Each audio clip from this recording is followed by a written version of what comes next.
The officiant said, "Speak now or forever hold your peace."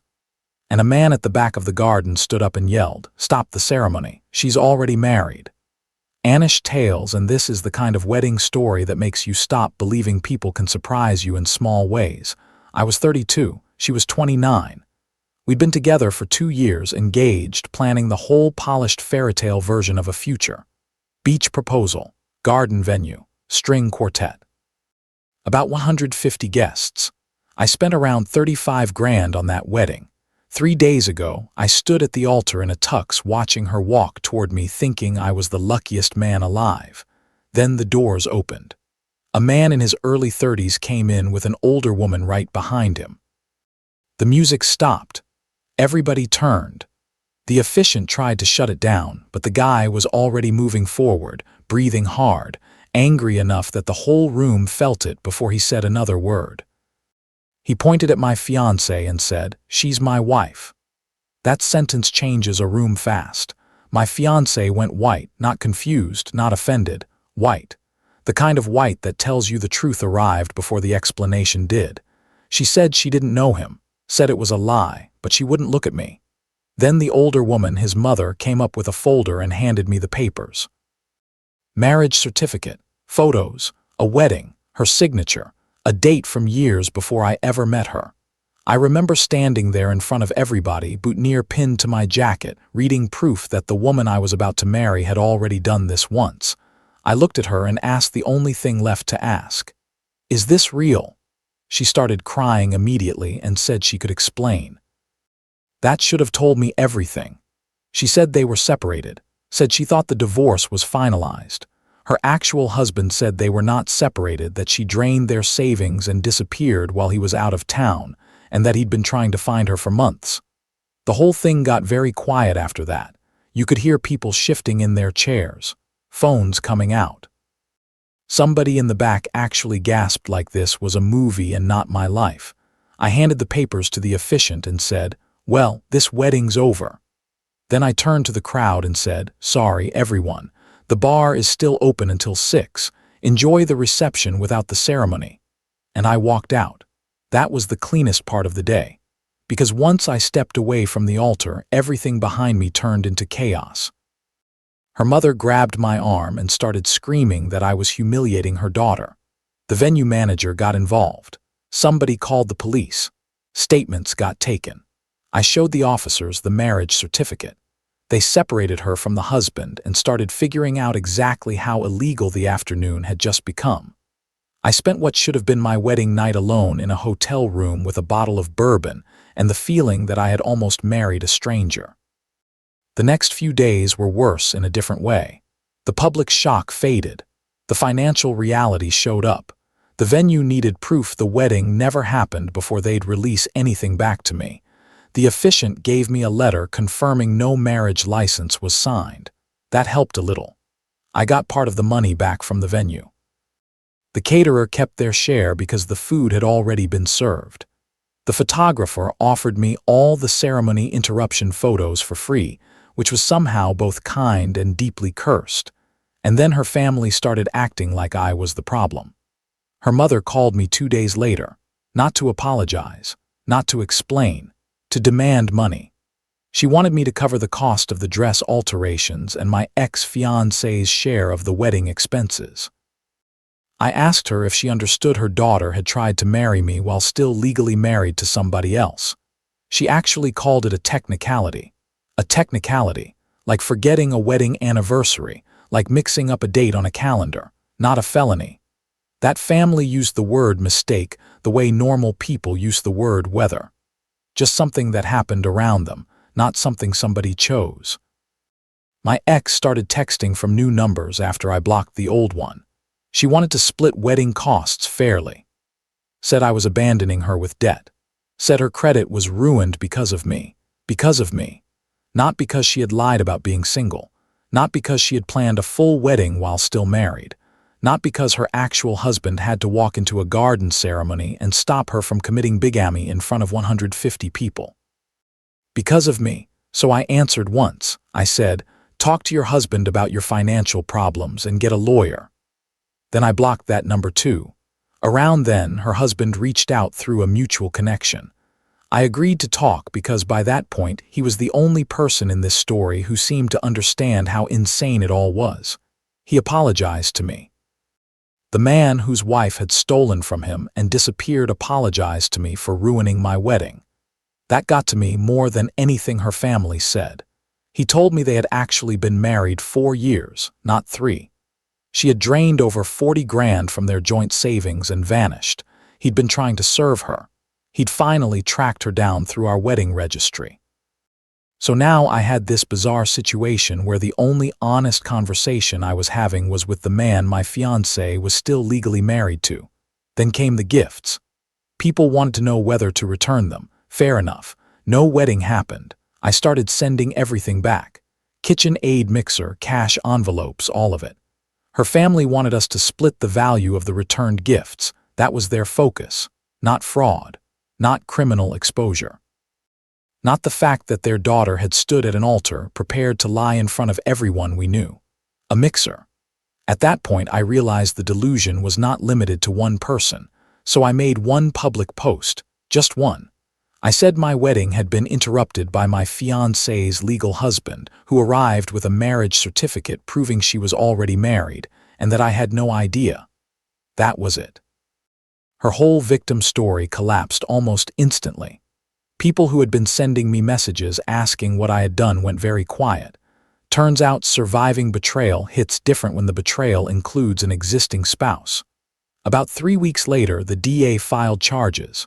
Bigamy. Fraud. And once the criminal case started moving, her family got even more desperate. Her father came to my apartment and told me I needed to drop the charges.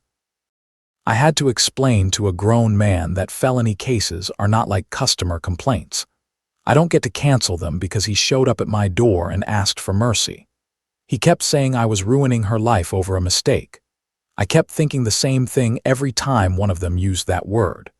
Mistakes don't usually involve marriage certificates, stolen money, fake histories, and 2 men finding out at the same time that they've both been lied to. Then my ex sued me. That part almost made me laugh when my lawyer told me. She filed a civil lawsuit claiming emotional distress because of the public humiliation at the wedding. Her position was that I should have handled it privately instead of ending the ceremony in front of everyone. I asked my lawyer if this was real.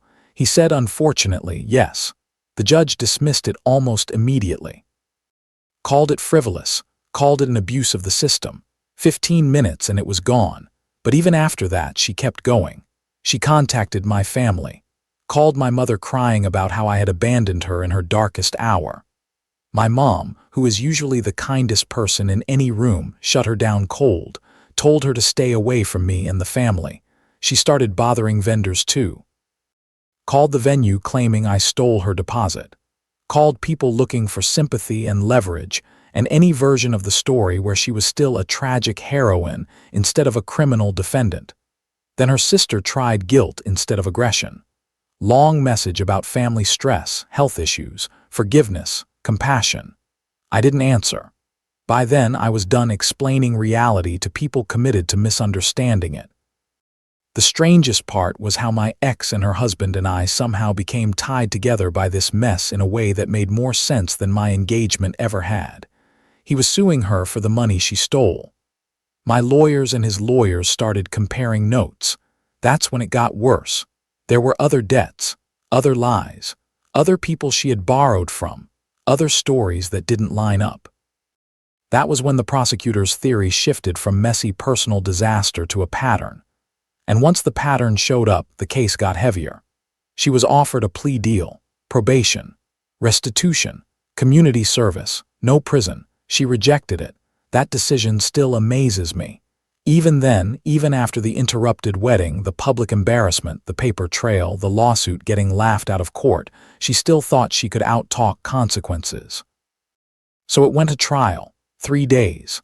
I sat through all of it.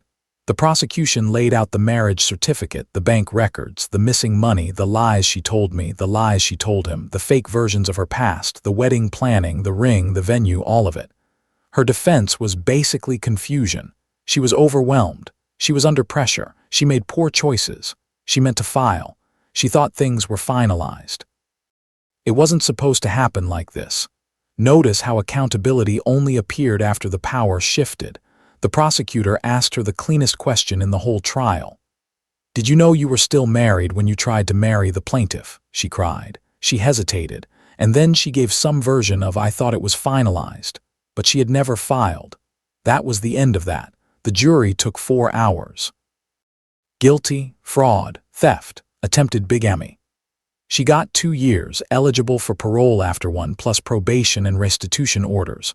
She owes her husband over 40 grand. She owes me 26 for the wedding costs the court recognized.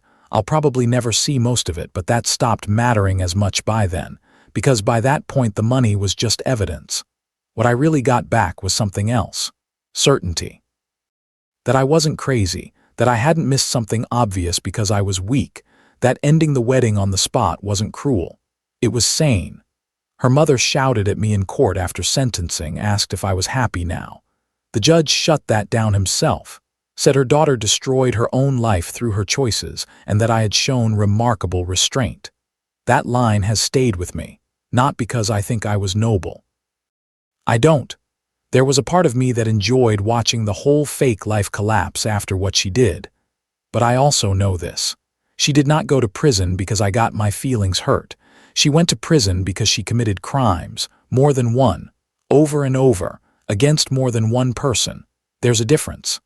After sentencing, her husband and I got coffee. That sentence would sound ridiculous if I heard it from someone else, but there we were. 2 men comparing legal bills and weird emotional damage because we had both almost built futures around the same con artist. We stayed in touch after that. He's actually a good guy. We joke sometimes that our friendship has the worst origin story in history. He wants to watch the Super Bowl together. I probably will. As for me, I'm doing okay. Not perfect. Better than okay on some days, worse on others. Therapy helps. Friends help. My brother baked me a cake that said, "Congratulations on not committing bigamy," which was probably the first time I laughed for real after all of this. I'm back on dating apps, which is going exactly how you'd expect. My standard joke now is, before we go any further, quick question, are you currently married to anyone else? Most women laugh. One unmatched me immediately. Honestly, that probably saved me time. I still have the bourbon from what should have been my honeymoon suite. That's the image I keep coming back to. Not the altar, not the screaming, not the papers in my hands. Just me, alone in a hotel room built for 2 people, pouring a drink and realizing I had lost a lot of money, a lot of pride, and a version of the future I had already started living in my head. But I had also missed something worse by about 10 minutes. A couple things this taught me. If a story falls apart the second documents show up, trust the documents. And if someone keeps asking for forgiveness before they've even admitted what they did, they are not asking for grace. They are asking for escape. I'm still out a lot of money. I'll probably never get most of it back. That part stings. But I am not married to a woman who was already married to someone else. That feels like a decent trade, all things considered. Would you have walked out the same way, or tried to hear her out at the altar after seeing the certificate in your hands? And if someone can lie that completely while planning a wedding with you, what exactly do you think marriage would have looked like after the honeymoon?